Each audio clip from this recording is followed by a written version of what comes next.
대부분의 사람들은 이거를 몰라서 가난하게 살고 있죠. 지금의 자본주의 세상은 열심히 일하고 아끼는 것보다 훨씬 더 중요한 게 있습니다. 바로 자본주의를 이해하고 자유시장 경제를 이해하고 잘 사는 방법을 공부해야 되죠. 하지만 돈 벌어서 부자는커녕 노후 준비도 막막하게 느껴지시는 분들이 정말 많다고 하는데요. 2024년 한국 부자 보고서를 살펴보면 금융자산 10억 원 이상을 보유한 부자들이 약 46만 명 정도 된다고 해요. 이거는 대한민국 전체 인구의 0.9%에 해당하는 수치죠. 근데 10억이 있다고 해서 과연 부자가 맞을까요? 그런데도 불구하고 대한민국 사람 99%의 사람들은 10억조차 없다는 겁니다. 물론 대출 빼고 순자산 기준이겠죠. 근데 더 충격적인 건 상위 0.9% 부자들이 보유한 금융자산의 규모가 대한민국 전체 가계 금융자산의 58.6%나 차지한다는 거죠. 이런 부의 쏠림 현상은 우리나라만 그런 게 아니라 전 세계적으로도 부의 양극화는 극심하다고 해요. 국제구호기구 옥스팜의 분석에 따르면요, 전 세계 상위 1%의 부유층이 하위 95% 인구의 부를 모두 합친 것보다 더 많은 부를 소유하고 있다고 합니다. 즉, 이런 데이터들을 봤을 때 돈에서 자유로워지려면 상위 1% 안에 들어가야 된다는 거랑 다를 게 없다는 거죠. 물론 부자라는 게 상대적이어서 10억이 아니라 5억, 1억만 있어도 만족하는 사람이라면 상위 10% 정도 안에만 들어가도 되겠지만요. 하지만 대부분 사람들에게 있어서 돈이라는 건 월급날 통장에 찍히는 숫자가 전부이고, 밖에 나가서 외식할 때 가격표를 보면서 싼 것을 고르게 되는 게 돈이라는 거죠. 서민들 중에서 부동산이나 주식이 올라서 자산의 상승 효과를 누리는 사람은 정말 소수에 불과합니다. 직장을 다니면서 열심히 월급을 모아서 집 사기도 힘들고 주식으로 몇천만 원 번다고 해서 인생이 바뀌진 않으니까요. 그리고 대부분의 사람들이 이제 부자가 될 수 없는 이유는 바로 여기에 있습니다. 이미 대한민국은 저성장 시대에 접어들었기 때문이죠. 한때 5%에서 6%씩 경제가 성장하던 시절도 있었지만 최근에 잠재 성장률은 2% 밑으로 떨어졌는데요. 근데 여기에 더 큰 문제는 출생률까지 같이 떨어지면서 인구가 줄고 고령층의 비중이 늘어나니까 앞으로 한국의 경제 성장률은 더 떨어질 수밖에 없다는 거죠. 경제 성장이 정체가 되면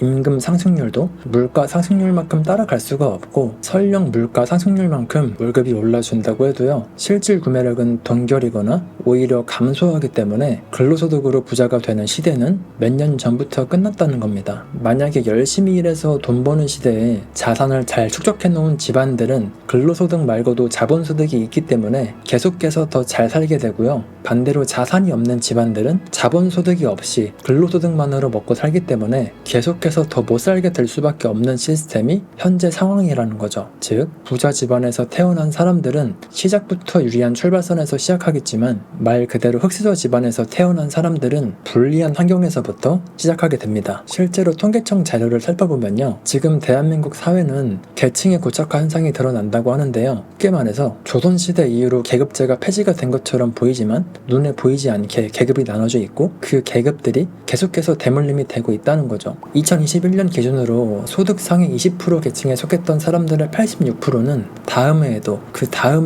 그 상위 계층을 유지했다고 하고요. 반대로 소득 하위 20% 빈곤층의 69%는 다음 해에도 여전히 가난한 계층에 머물렀다고 합니다. 즉, 한 번 상위 계층에 올라간 사람들은 다시 내려올 가능성이 낮고, 가난한 사람들은 가난에서 벗어나기가 그만큼 힘들다는 거죠. 부유층 가정들은 더 나은 교육, 인맥, 초기 자본들을 자녀한테 그대로 물려주기 때문에 웬만하면 망하기가 힘들고, 반면에 가난한 가정의 아이들은 대학 등록금 대출에, 그리고 취업 후에도 생활비를 벌고 월세를 내느라 종잣돈을 모으기는커녕 빚쟁이로 시작할 확률이 아주 높죠. 심지어 알바를 하느라 공부하거나 자기계발할 시간도 부족해서 부유층 애들에 비해서 뒤처질 수밖에 없게 되기도 하고요. 그만큼 지금의 시대는요, 개인의 노력만으로 개천에서 용나기가 힘든 시대입니다. 그리고 앞으로 점점 더 힘들어질 거기도 하고요. 열심히 안 살아서 가난한 게 아니라 열심히 살아도 가난한 게 요즘 시대라는 거죠. 프랑스의 경제학자 토마 피케티는 예전에 불평등 공식이라는 걸 소개한 적이 있는데요. 이 공식은요, 자본 수익률이 경제 성장률보다 훨씬 높다는 공식이었습니다. 즉, 돈이 돈을 벌어들이는 속도가 노동을 해서 버는 돈보다 항상 빠르기 때문에 자본주의 시대에서는 자본을 가진 사람이 더 부자가 되는 구조라는 거죠. 쉽게 비유를 하자면요, 서울 집값이 있죠. 평생 한 푼도 안 쓰고 돈을 모아도 서울에 내 집 마련을 하려면 수십 년이 걸리는데 월급이 오르는 속도보다 집값이 오르는 속도가 따라잡기는커녕 점점 더 멀어지고 있는 게 현실이죠. 그래서 돈에서 자유로워지고 싶다면 일단은 불평등을 인정하는 것부터 시작이라고 생각합니다. 자본주의도 어떻게 보면 게임이랑 비슷한데요. 게임들은 보통 룰이 있잖아요. 지금의 자본주의라는 게임의 룰은 아주 간단합니다. 바로 자본소득을 최대한 많이 늘리는 거죠. 하지만 대부분의 사람들은 제대로 된 경제 교육을 받지 못하고 금융 지식을 쌓을 일이 거의 없는 게 문제죠. 왜냐하면 학교에서는 돈 버는 법을 가르쳐 주지 않으니까요. 그래서 그렇게 학교를 졸업하고 사회 초년생이 되어서 열심히 벌고 열심히 다 탕진을 해버리는 하루살이 같은 인생을 살거나 아니면은 쉽게 신용카드 빚에 빠지거나 잘못된 금융상품에 현혹되기가 쉽죠. 그리고 금융교육뿐만 아니라 돈에 대한 잘못된 인식도 문제입니다. 인간은 본능적으로 돈을 좋아하게 되어 있거든요. 누구보다 돈을 좋아하면서 돈을 밝히면 속물이라고 욕하는 분위기가 문제라는 거죠. 좀 솔직해질 필요가 있다고 생각해요. 돈 많이 벌어서 뭐하냐 이런 말부터 시작해서 부자에 대한 부정적인 시선이 어떻게 보면은 당연하게 느껴졌잖아요. 그리고 부모님들도 평생 애들한테 열심히 일하고 저축하라고 가르치는 경우도 많기도 하고요. 하지만 요즘 같은 저성장 시대에서는 열심히 살면서 저축해서 은행 이자만으로는 절대 돈에서 자유로워질 수가 없고 오히려 인플레이션 때문에 가만히 있으면 돈의 가치가 줄어드는 게 현실입니다. 그럼 도대체 어떻게 해야 평범한 사람도 자본주의 게임에 올라탈 수 있을까요? 분명히 경제가 안 좋고 내수가 박살난 이런 상황에서도요. 자수성가하는 부자들은 끊임없이 나오고 있으니까요. 답은 아주 간단합니다. 많이 벌고 적게 쓰고 남는 돈은 투자하는 거죠. 요즘 안 그래도 4.5일제에다가 주 4일제에다가 이런 얘기가 정말 많잖아요. 남들이 적게 일할 때 나는 주 6일, 주 7일씩 일하면서 버는 돈의 양을 확 늘리고요. 그리고 버는 돈의 양을 늘린 만큼 일하는 시간이 많아지니까 당연히 소비하는 시간도 줄어들겠죠. 그렇게 되면은 자연스럽게 남는 돈이 많아질 거고 남는 돈이 많아지면은 그 돈을 저축하는 게 아니라 대부분 투자를 하는 거죠. 지금의 자본주의 시대에서는요. 가만히 있어도 한 달에 500만 원씩 현금이 꼬박꼬박 들어오면 인생을 졸업했다고 해도 과언이 아닌데요. 그래서 어떻게든 하루라도 빨리 현금이 나오는 자산을 늘리는 게 지금의 자본주의 시대를 잘 사는 방법입니다. 근데 이제 그 기회라는 게 점점 사라지고 있어서 진짜 더 늦기 전에 올라타야 돼요. 지금이 어쩌면 골든타임일 수도 있어요. 왜냐면 아까도 말씀을 드렸지만 한국 경제는 저성장에다가 저출산까지 겹치면서 2050년에는 마이너스 성장률을 기록할 수 있다는 그런 암울한 전망까지 나오고 있으니까요. 그럼 한 달에 500만 원씩 돈이 나오는 자산은 어떤 게 있을까요?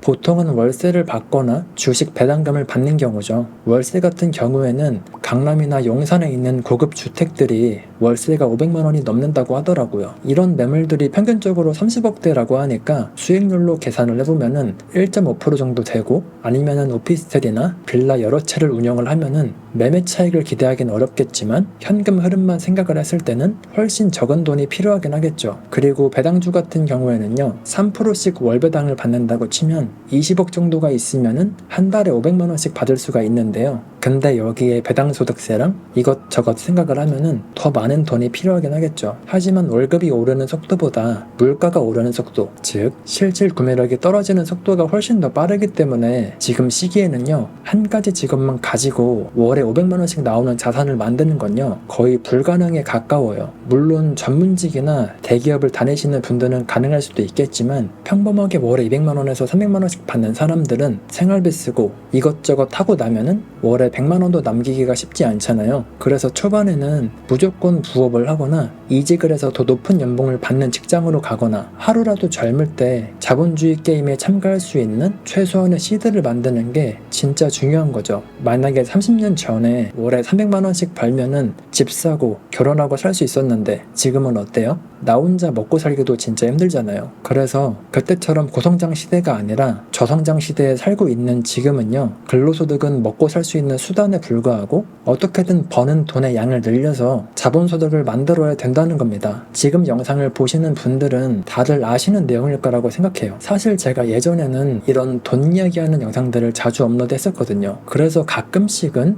이런 영상들도 만들고 최근의 영상들처럼 경제나 사회, 어쩌면은 정치 관련된 영상들도 만들고 이것저것 다양하게 제작해보려고 해요. 어쨌든 세상 자체는 살기 좋고 정말 편리해진 세상이지만 오히려 반대로 돈이 돈이 없을수록 불행해지는 세상이잖아요. 그래서 꼭 살아남아서 이 영상을 보시는 분들과 가족분들은 나중에 불행하지 않고 행복하게 돈 걱정 없이 사셨으면 좋겠습니다. 오늘 준비한 영상은 여기까지고요. 앞으로도 돈과 관련된 도움이 되는 정보로 찾아뵙도록 하겠습니다. 영상이 도움이 되셨다면 구독과 좋아요, 댓글까지 부탁드리고요. 시청해주셔서 감사합니다. 좋은 하루 보내세요.